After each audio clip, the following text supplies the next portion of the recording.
അത് മാത്രമല്ല, മാർത്താണ്ഡവർമ്മയുമായി ബന്ധപ്പെട്ട് പറയുമ്പോൾ അദ്ദേഹത്തിന്റെ കുറെ വിശേഷണങ്ങളുണ്ട്. അതെല്ലാം നമ്മളൊന്ന് നോക്കി വെക്കണം. ആധുനിക അശോകൻ എന്നറിയപ്പെടുന്ന തിരുവിതാംകൂർ രാജാവാണ് മാർത്താണ്ഡവർമ്മ. നെയ്യാറ്റിൻകരയിലെ രാജകുമാരൻ എന്ന പേരിലും ആരറിയപ്പെടുന്നു? മാർത്താണ്ഡവർമ്മ അറിയപ്പെട്ടു.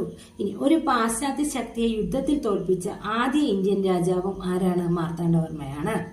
മാർത്താണ്ഡവർമ്മയുടെ റവന്യൂ മന്ത്രിയാണ് പള്ളിയാടി മല്ലൻ ശങ്കരൻ. നമ്മൾ നേരത്തെ പറഞ്ഞു, ബ്രഹ്മസ്വം, ദേവസ്വം എന്നിങ്ങനെ മുതലായ രീതിയിൽ 4ആയിട്ട് നമ്മുടെ ഭൂമി തരംതിരിച്ച വ്യക്തിയാണ് ആര്? പള്ളിയാടി മല്ലൻ ശങ്കരൻ. അദ്ദേഹം ആരായിരുന്നു എന്നാ പറയുന്നത്? മാർത്താണ്ഡവർമ്മയുടെ ആരാണ്? റവന്യൂ മന്ത്രിയായിരുന്നു.